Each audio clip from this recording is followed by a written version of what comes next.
श्री गणेशाय नमः। विवाहित महिलाओं के बीच अत्यधिक प्रचलित ज्येष्ठ कृष्ण अमावस्या के दिन आने वाले सावित्री व्रत की कथा इस प्रकार से है।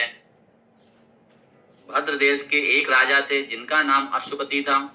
भद्र देश के राजा अश्वपति के कोई संतान न थी। उन्होंने संतान की प्राप्ति के लिए मंत्रोच्चारण के साथ प्रतिदिन 1,00,000 आहुतियां दी।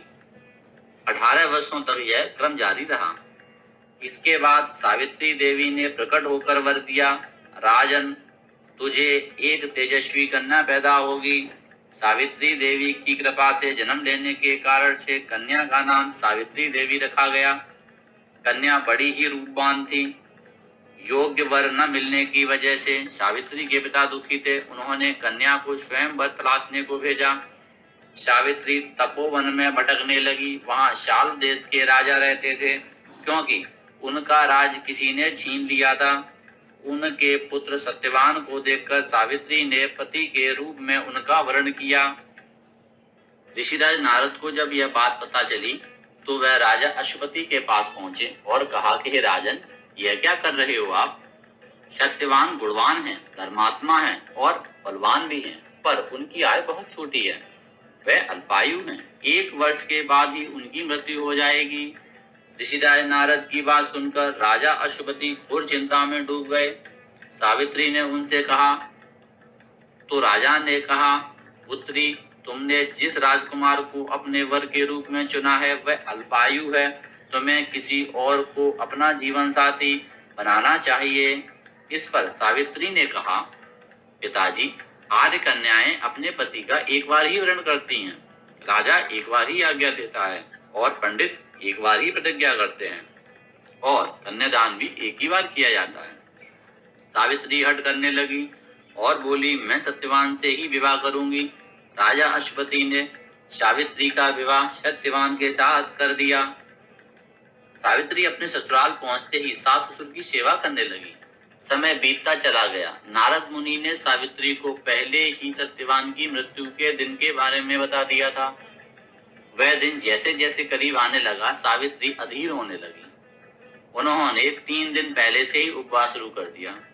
नारद मुनि द्वारा कथित निश्चित तिथि पर पितरों का पूजन किया। हर दिन की तरह सत्यवान उस दिन भी लकड़ी काटने जंगल चले गए। साथ ही में सावित्री भी गईं। जंगल में पहुंचकर सत्यवान लकड़ी काटने के लिए एक पेड़ पर चढ़ गए। तभी उनके सिर में तेज दर्द होने लगा।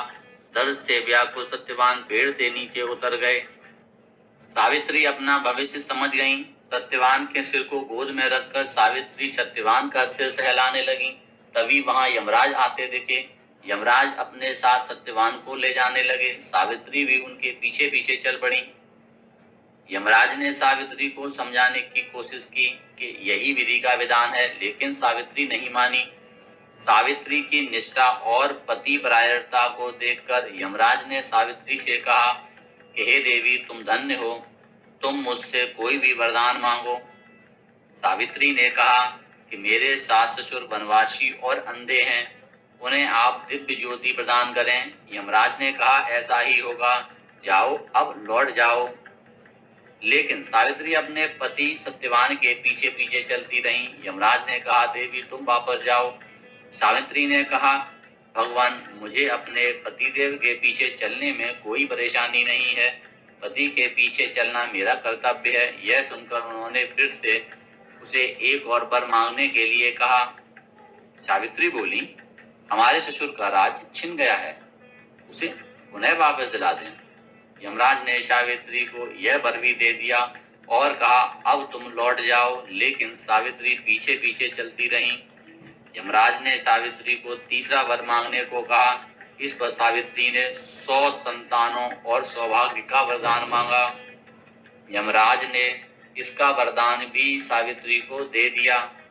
सावित्री ने यमराज से कहा, प्रभु, मैं एक पतिव्रता स्त्री हूँ और आपने मुझे पुत्रवती होने का आशीर्वाद दिया है। यह सुनकर यमराज को सत्यवान के प्राण छोड़ने पड़े। यमराज अंतर्ध्यान हो गए और सावित्री उसी वट वृक्ष के पास आ गईं जहां उनके पति का मृत शरीर पड़ा था। सत्यवान जीवंत हो गया और दोनों खुशी खुशी अपने राज्य की ओर चल पड़े। दोनों जब घर पहुंचे तो देखा कि माता पिता को दिव्य ज्योति प्राप्त हो गई है। इस प्रकार सावित्री सत्यवान चिरकाल तक राज सुख भोगते रहे।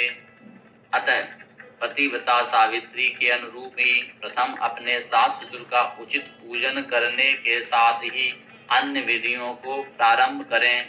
वट सावित्री व्रत करने और इस कथा को सुनने से उपवास के वैवाहिक जीवन या जीवन साथी की आय पर किसी प्रकार का कोई संकट आया भी हो तो वह टल जाता है।